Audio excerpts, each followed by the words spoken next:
Welcome to Wakaati Entertainment News. On the headlines, Iyabo Ojo premieres Labake Olododo. Nollywood loses actress Nkechi Nweje. Beyoncé and Jay-Z reportedly seek legal action against Kanye West. And in the world of sport, former heavyweight boxing champion George Foreman dies at 76. And now the news in detail. It was a battle of the fiercest, strongest, and the most elegant at the movie premiere of Labake Olododo in Lagos yesterday. Lots of creatives and actors turned out in their number to support Iyabo Ojo. The movie is about a female warrior who stood for truth and justice. Director of the movie, Biodo Stephen, shared her experience working with Iyabo Ojo and some challenges they faced. Making an epic film of this scale, it was challenging because, Yoruba is a different dimension. That is Yoruba that was speaking in Lagos. That is not Yoruba. Speaking Oyo, learning the culture because we had a dialogue director, we had a culture director. So, every time I blocked a scene, then they will come in and say, okay, director, what you do block here? In Yoruba culture, it don't really happen like that. So it was largely a learning curve for me. And I'm excited too that Iyabo even trusted me because Iyabo just called me and said that, you know what, I have this film and I think that you're the best person. So I hope that I've made her happy and I hope that everybody sees the work that we all put in, especially the work that Iyabo put into playing this character, because this character challenged her, and she never stopped. Supporting actor in the movie, Tayo Faniran, also spoke with Wakaati TV. He shared with us his Nollywood journey and what his experience was like on the set of the movie. I'm out here tonight having fun, feeling proud, feeling grateful too to God, and also feeling grateful to the platform, Nollywood, that has given all of us this space, to shine. And also I'm grateful to Iyabo Ojo. Ifa office wọn lọ́kàn pé bọ̀bọ́ yẹn ni Jayé Ọba ṣe, you get what I'm saying? And she didn't argue, she brought it to me and I slayed it, you get what I'm saying? But I'm grateful to her for the opportunity. This night I'm here to have fun. So I want to ask, I know we've been seeing you in movies lately, which is really good. I'm super happy about that. How did you feel when you got, that call from Iyabo Ojo? I don't know how she reached out to you, but when when it was a reality that, oh my, she actually did reach out for this, how did you feel? What was the first thing that came to your mind? So the first thing that came to my mind was that I saw it coming. I saw it coming. We did Gangs of Lagos together.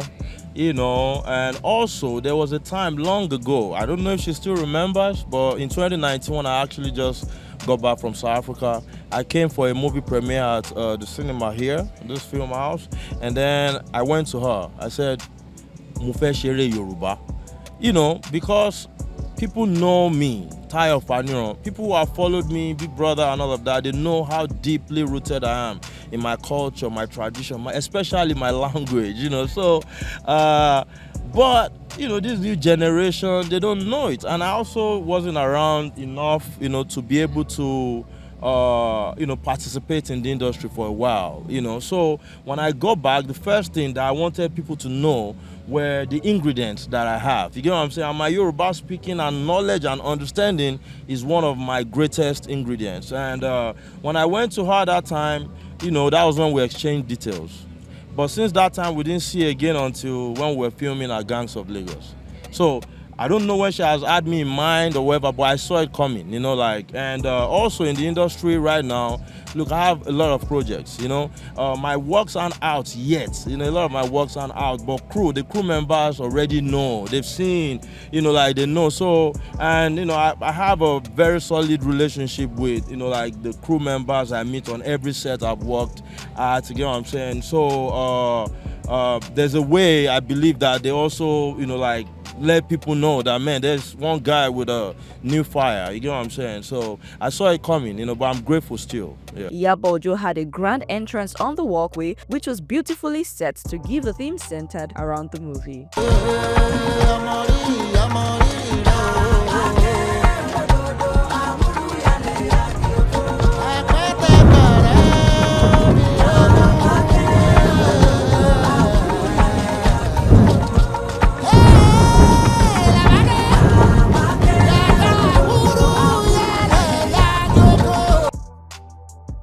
The organizers of the African Magic Viewers' Choice Award (AMVCA) have announced the nominees for the 2025 edition of the annual awards. The nominations covering film, television, and digital content recognized works released between January 1 and December 31, 2024. Among the top contenders are Lisa B. The Uprising, Skeleton Coast, House of Gar, and Freedom Way, which secured multiple nominations across various categories, including Best Movie and Best Director. In the acting categories, Gideon Okeke for Tokumbo, Stan Nze for Suspicion, Femi Adebayo for 7 Doors, and Adedimeji Lateef for Lisa B. The Uprising were nominated for Best Lead Actor, while Chioma Chukwuka for 7 Doors, Bimbo Ademoye for Anikulapo The Rise of the Scepter, and Uche Montana for Thin Line are among those vying for the Best Lead Actress. For Best Indigenous Language Film West Africa, 7 Doors, Lisa B. The Uprising, Kaka, Anikulapo The Rise of the Scepter, and My Mataba are movies on the list. For Best Supporting Actress, Meg Otanwa for Inside Life, Tina Mba for Suspicion, Ireti Doyle for All Is Fair in Love, Inidima Okoji for Skeleton Coast, Mercy Aigbe Farmer's Bride, Omoni Oboli The Rising, Wives on Strike 3, and Darasi Mindani for Aburo. In the Best Supporting Actor category, we have Gabriel Afolayan for Inside Life, Adedayo Adebowale Macaroni, Lisa B. The Uprising, Aliu Gafar 7 Doors, Femi Jacobs Freedom Way, Richard Mofe Damajo RMD for Christmas in Lagos, Uzo Arukwe for Suspicion, and Mike Afolarin for House of Gar.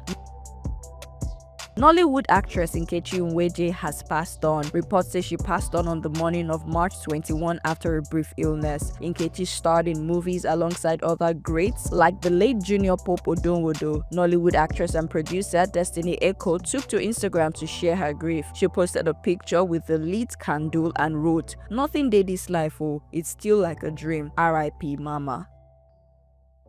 There are reports that Beyoncé and Jay-Z are seeking to take legal action against Kanye West after his social media posts about their children. The controversial rapper used highly offensive language to question the mental capacities of the 7-year-olds. Now, the couple are discussing how they want to handle this situation, whether that be privately and or in a legal matter, according to reports. Reports also say that Jay-Z would absolutely not stand for how West has spoken about his children. They are said to have found the language he used vulgar and offensive and do not currently have plans on publicly addressing Kanye's ex post about their children. Although West has removed the post, he clarified that he did not take it down to be a good person. "I need everyone to know that I took the post about Jay-Z and Beyoncé's family down because there was a possibility of my Twitter being cancelled," he wrote on X. Reports also said that his ex, Kim Kardashian, is appalled by the post and that he would use that kind of language about anybody, let alone when it comes to children. Kim has had enough and she's done trying to be a reasonable person with Kanye when it comes to communication, the insider said. The insider also went on to mention that Kim feels that no matter what field Kanye has going on with Jay-Z and Beyoncé, kids are off limits, and his tweet was shocking and offensive. And in the exciting world of sport, former heavyweight boxing champion George Foreman, renowned for his iconic bouts and larger-than-life personality, has passed away on Friday, March 21 at the age of 76. His family confirmed the death in a statement, revealing that he died peacefully, surrounded by loved ones. With profound sorrow, we announce the passing of our beloved George Edward Foreman Sr. We are grateful for the outpouring of love and prayers and kindly ask for privacy as we honor the extraordinary life of a man we are blessed to call our own, the family said in a statement on Instagram. Nicknamed Big George, Foreman's career spanned for decades and he fought 81 professional bouts, winning 76 with an astonishing 68 victories by knockout. Foreman first rose to fame in 1968, winning an Olympic gold medal at the super heavyweight division at Mexico City Games. He quickly transitioned into professional boxing, making headlines in 1973 when he defeated then heavyweight champion Joe Frazier in 2 rounds. However, his most famous fight came a year later in the year 1976 Rumble in the Jungle against Muhammad Ali. Foreman, then undefeated in 40 fights, was outmaneuvered by Ali's legendary rope-a-dope strategy and lost his title in the 8th round. "I just couldn't believe I had lost the world title," Foreman later admitted. "It was the most embarrassing moment of my life. It went from pride to pity. That's devastating." And that's it on Wakaati Entertainment Gist. See you next time.